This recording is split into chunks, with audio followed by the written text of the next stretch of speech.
Hello, and welcome to First Chapter Friday. This is Miss Mary at the Dutcher Middle School Library, and today we're going to read the first chapter of One Crazy Summer by Rita Williams-Garcia. This book was chosen in celebration of Black History Month, which lasts for the entire month of February. It began in 1926 as a week-long observance to focus attention on the contributions of African Americans to the United States. 50 years later, in 1976, it officially became Black History Month, honoring all Black people from all periods of U.S. history, from the enslaved people first brought over from Africa in the early 17th century to African Americans living in the United States today. Today, Black History Month continues the discussion of Black people and their contributions through activities such as museum exhibits and film screenings, and by encouraging the study of achievements by African Americans year-round. So for all of February, we are going to read the beginning chapters of books written by Black authors. Starting with the highly acclaimed and awarded One Crazy Summer by Rita Williams-Garcia. Let's begin. Cassius Clay Clouds. Good thing the plane had seatbelts, and we'd been strapped in tight before takeoff. Without them, that last jolt would have been enough to throw Vanetta into orbit and Fern across the aisle. Still, I anchored myself and my sisters best as I could to brace us for whatever came next. Those clouds weren't through with us yet and dealt another Cassius Clay left and a right jab to the body of our Boeing 727. Vanetta shrieked, then stuck her thumb in her mouth. Fern bit down on Miss Patty Cake's pink plastic arm. I kept my whimper to myself. It was bad enough my insides squeezed in and stressed out like a monkey grinder's accordion. No need to let anyone know how frightened I was. I took a breath so when my mouth finally opened, I'd sound like myself and not like some scared rabbit. It's just the clouds bumpin', I told my sisters. Like they bumped over Detroit and Chicago and Denver. Vanetta pulled her thumb out of her mouth and put her head in her lap. Fern held on to Miss Patty Cake. They listened to me. We push our way up in the clouds get mad and push back, like you and Fern fightin' over red and gold crayons. I don't know about clouds fightin' and pushin' for a fact, but I had to tell my sisters something. As long as Vanetta kept her fear to one shriek and Fern kept hers to biting Miss Patty Cake, I kept on spinning straw, making everything all right. That's mainly what I do, keep Vanetta and Fern in line. The last thing Pa and Big Ma wanted to hear was how we made a grand Negro spectacle of ourselves 30,000 feet up in the air, around all these white people. You know how Papa is, I told them. No way he'd put us on a plane if it were dangerous. They halfway believed me. Just as I had that soft plastic arm out of Fern's mouth, those Cassius Clay fightin' clouds threw our 727 another jab. Big Ma, that's Pa's mother, still says Cassius Clay. Pa says Muhammad Ali, or just Ali. I slide back and forth from Cassius Clay to Muhammad Ali, whatever picture comes to mind. With Cassius Clay you hear the clash of fists, like the plane getting jabbed and punched. With Muhammad Ali you see a mighty mountain, greater than Everest, and can't no one knock down a mountain. All the way to the airport, Pa had tried to act like he was dropping off 3 sacks of wash at the laundromat. I'd seen through Pa. He's no Vanetta putting on performances. He has only 1 or 2 faces, nothing hidden, nothing exaggerated. Even though it had been his idea that we fly out to Oakland to see Cecile, Pa'd never once said how exciting our trip would be. He just said that seeing Cecile was something whose time had come, that it had to be done. Just because he decided it was time for us to see her didn't mean he wanted us to go. My sisters and I had stayed up practically all night, California dreaming about what seemed like the other side of the world. We saw ourselves riding wild waves on surfboards, picking oranges and apples off fruit trees, filling our autograph books with signatures for movie stars we'd see in soda shops. Even better, we saw ourselves going to Disneyland. We had watched airplanes lift up and fly off into blue sky as we neared the airport. Every time another airliner flew overhead, leaving a trail of white and gray smoke, Big Ma fanned herself and asked, "Jesus, why?" Big Ma had kept quiet long enough. Once inside the terminal, she let it all hang out. She told Pa, "I don't mind saying it, but this isn't right. Coming out to Idlewild and putting these girls on a plane so Cecile can see what she left behind. If she wants to see, let her get on an airplane and fly out to New York. Big Ma doesn't care if President Kennedy's face is on the $50 or if the airport is now officially named after him. She calls the airport by its old name, Idlewild."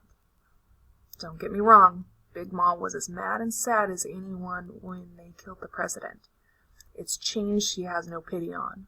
However things are stamped in Big Ma's mind is how they will be now and forever. Idlewild will never be JFK.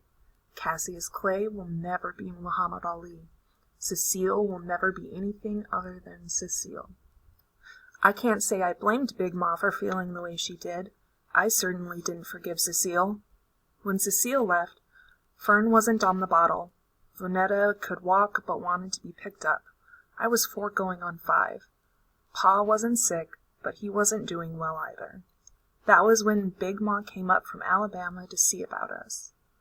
Even though Big Ma read her scripture daily, she hadn't considered forgiveness where Cecile was concerned. Cecile wasn't what the Bible meant when it spoke of love and forgiveness. Only judgment, and believe me, Big Ma had plenty of judgment for Cecile. So even if Cecile showed up on Papa's welcome mat, Big Ma wouldn't swing the front door open. That was why Pa had put us on a plane to Oakland. Either Cecile wouldn't come back to Brooklyn, or she wasn't welcome. Honestly, I don't think Pa could choose between Big Ma and Cecile even after Cecile left him. And us, even after Cecile proved Big Ma right.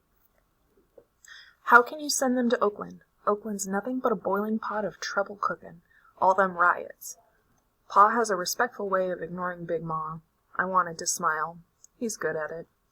A shrill voice had announced the departing flight to Oakland. All 3 of us had butterflies. Our first airplane ride. Way up above Brooklyn. Above New York. Above the world. Although I could at least keep still, Vonetta and Fern stamped their feet like holy rollers at a revival meeting. Big Ma had grabbed them by the first scruff of fabric she could get a hold of, bent down, and told them to act right. There weren't too many of us in the waiting area, and too many of them were staring. I'd taken a quick count out of habit. Vanita, Fern, and I were the only Negro children. There were 2 soldier boys in green uniforms who didn't look any older than Uncle Darnell, high school cap and gown one day, army boots and basic training 4 days later. 2 teenage girls with afros. Maybe they were college students, and one lady dressed like Jackie Kennedy, carrying a small oval suitcase. Big Ma had also scouted around the waiting room. I knew she worried that we'd be mistreated in some way, and sought out a grown brown face to look out for us. Big Ma turned her nose up at the college girls with afros in favor of the Negro lady in the square sunglasses and snappy suit toting the equally snappy oval bag. Big Ma made eye contact with her. When we lined up, she told the Negro Jackie Kennedy, "These my grandbabies. You look out for them, you hear?" The snappy Negro lady had been nice enough to smile, but hadn't returned the look that Big Ma expected, and Big Ma had expected the look Negro people silently pass each other.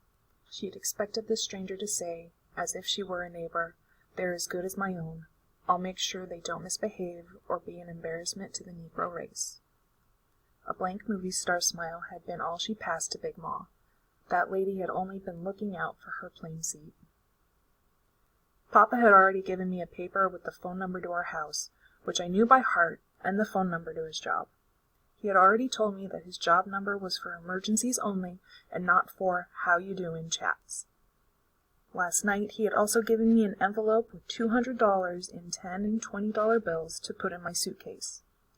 Instead, I folded the bills and stuffed them in my tennis shoes before we left Herkimer Street. Walking on that mound of money felt weird at first, but at least I knew the money was safe. Papa had kissed Vanita and Fern and told me to look after my sisters.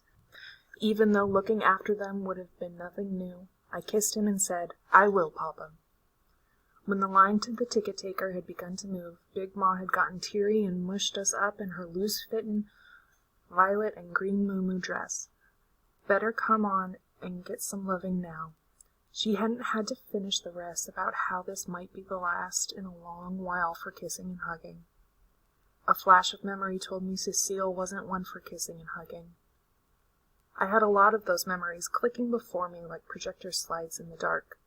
Lots of pictures, smells and sounds flashing in and out, mostly about Cecile, all going way, way back.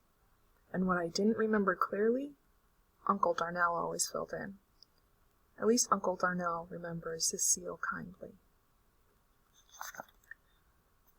And that's the end of the first chapter of One Crazy Summer by Rita Williams-Garcia. This book is available for checkout at the Dutcher Middle School Library. I hope you do, because this really is a great story of motherhood and sisterhood during a very crazy summer. And if you go to the library website on the catalog, there are both a fiction and nonfiction book list dedicated to Black History Month. You should take a look. As always, thank you for listening to another First Chapter Friday, and I hope you have a great weekend.